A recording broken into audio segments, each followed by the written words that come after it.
নমস্কাৰ আসাম এডুকেশ্যন চেনেলটোলৈ স্বাগতম জনাইছোঁ। আজি আৰম্ভ কৰিবলৈ লৈছোঁ আজিৰ ভিডিঅ'টি। আজিৰ ভিডিঅ'টো আছে ভগ্নাংশৰ এক্সাৰচাইজ 6.c2। মই ভগ্নাংশৰ পূৰণটো অলপ তোমালোকক পঢ়াই দিবলৈ লৈছোঁ। ভগ্নাংশৰ পূৰণৰ প্ৰথমখিনি দেখিবা তুমি 2 পূৰণ 3 ভাগৰ 2। ইয়াত তোমাৰ এইটো হৰৰ ওপৰতো লবটোৰ ওপৰত লব পূৰণ হয়। হৰ একো দেখিলে তলত কি বুজাব তোমাৰ 1। সেইকাৰণে এই 2টো ওপৰ 2টোৰ লগত পূৰণ হ'ব। 2 দুগুণ হ'ব 4, তলত হ'ব 3। এইটো তুমি এনেকৈ ৰাখিলেও শুদ্ধ। এইটো অপকৃত ভগ্নাংশ, গতিকে মিশ্ৰ ভগ্নাংশলৈ নিদিব পাৰিবা। একেধৰণে এইটো মই 10 পূৰণ 30 ভাগৰ 17 পালোঁ। ইয়াত 10 ওপৰত হ'ব 10 পূৰণ 17, তলত হ'ব 30। ইয়াত 0 0 কি হৈ যাব, কটাকটি যাব। 1ৰ লগত 17 পূৰণ কৰিলে 17, তলত হ'ব 3। এইটো যদি মই মিশ্ৰ ভগ্নাংশলৈ নিওঁ, 5 3 গুণ 15, 15 যোগ 2 17 তুমি কিনাৰত কৰি দেখাব পাৰিবা কওঁ বুলি ভাবিলে। 17ক যদি মই 3 হৰণ কৰোঁ, 3 5 গুণ 15, অৰ্থাৎ তলত বাকী থাকিলে 2। এইটো মই মিশ্ৰ ভগ্নাংশত লিখি দিছোঁ।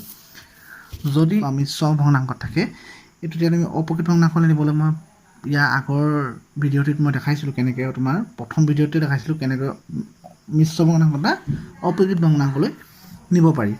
ইয়াত তুমি 15 আৰু 9 ভাগৰ 9 গুণ 9, 9 লগত 7 যোগ কৰিলে 16 হ'ব। এই ধৰণে আমি নিলোঁ। 15 পূৰণ 16 হ'ব ওপৰত, 3 কাটিলোঁ। 3 5 গুণ 15 আৰু 3 3 গুণ 9। 5ৰ লগত 16 পূৰণ কৰিলে হ'ব 80। গতিকে এইটো সময় আকৌ তোমালোকক দেখিছা তোমালোকে মই এইটো মিশ্ৰ ভগ্নাংশত অংকটো উলিয়াই দিছোঁ।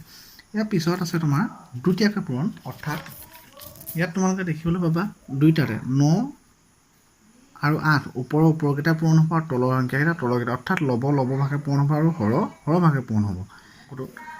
এইটো হৰ ভাগে হ'ব, লব ভাগে হ'ব। ইয়াত তোমাৰ 9 পূৰণ 8, 16 পূৰণ 15।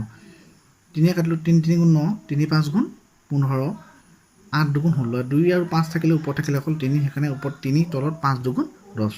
আশা কৰিছোঁ তোমালোকে বুজি পাইছা। এইটো অপকৃত ভগ্নাংশলৈ নিয়াটো মই নিশিকালেও হ'ব, কাৰণ তোমালোকে অপকৃত ভগ্নাংশ শিকোৱাটো পাইছা।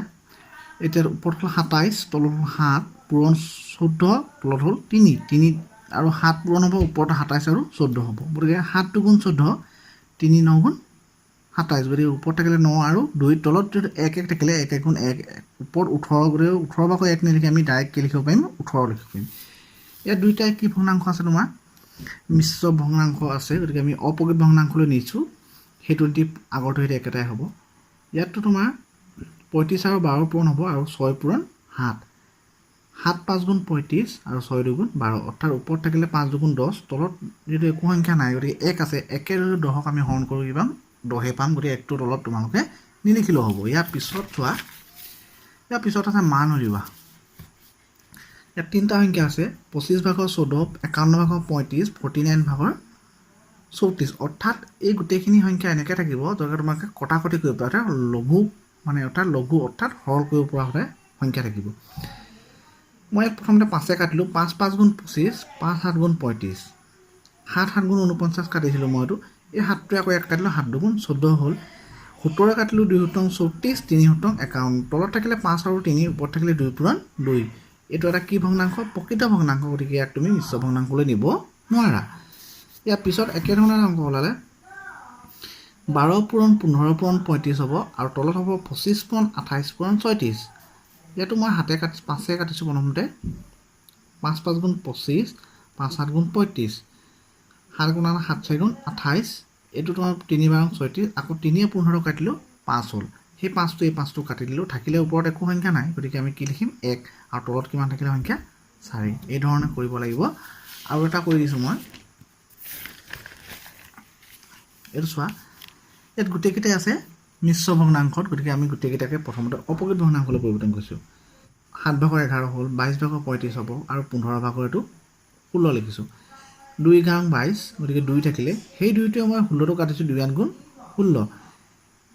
7তে মই এইটো কৰা নাই, এইটো 5 কাটিছোঁ। 5 3 গুণ 15 আৰু 5 7 গুণ 35। এই 7টো কি হ'ল, কেঞ্চেল কৰিছোঁ। গতিকে ওপৰত থাকিলে 8, তলত থাকিলে 3। এইটো মই অপকৃত ভগ্নাংশ, গতিকে মই মিশ্ৰ ভগ্নাংশ লৈছোঁ। 3 দুগুণ 6 আৰু 8ৰ পৰা 6 গ'লে কিমান, 2, অৰ্থাৎ 2 সমষ্টি 3 ভাগৰ 2। এতিয়া তোমালোকে ধৰিব পাৰিছা, যেতিয়া তোমাৰ অংক এটা মান নিৰ্ণয় কৰিবলৈ দিব ভগ্নাংশৰ ক্ষেত্ৰত, সদায় কি কৰিব লাগিব, তুমি সৰল কৰিবলৈ পৰা সুবিধাটো সৰল কৰা যিটো সুবিধা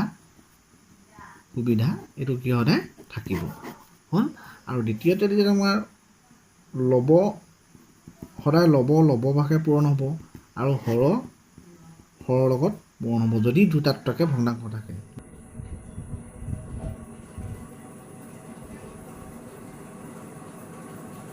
এইকেইটা লব ভাগে হ'ব আৰু হৰ ভাগে পূৰণ হ'ব।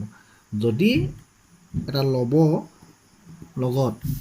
লবৰ লগত এনেদৰে দিয়া থাকে লব আৰু তলত হৰ, তেতিয়া তোমাৰ কি হ'ব এই লব দুটা পূৰণ হ'ব। কাৰণ আমি লবটোৰ তলত যদি একো সংখ্যা নাথাকে তেতিয়া আমি 1 বুলি ধৰি ল'ম। অৰ্থাৎ ছাপোজ 5 পূৰণ দুভাগৰ মানে ছভাগৰ 2 দুভাগৰ ছভাগৰ 2 যদি ইয়াত একো নাই সংখ্যা গতিকে আমি 1 তুমি ধৰি ল'ব পাৰোঁ। গতিকে ধৰি লওঁ আমি 1, তেতিয়া কি হ'ব 5 পূৰণ 2 অৰ্থাৎ 1 পূৰণ 6 অৰ্থাৎ কিমান হ'ব 10।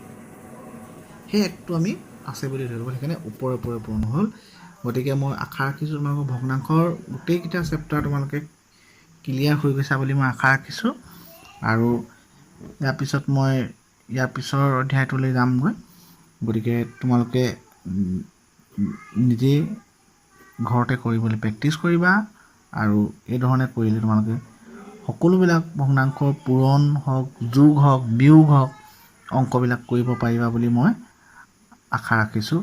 আৰু তোমালোকৰ আমাৰ চেনেলটো ছাবস্ক্ৰাইব কৰিবা আৰু এইদৰে আগলৈকৈ ভিডিঅ'বিলাক আমাক দি থাকিবলৈ অনুপ্ৰেৰণা জাগৃত কৰিবা। ধন্যবাদ।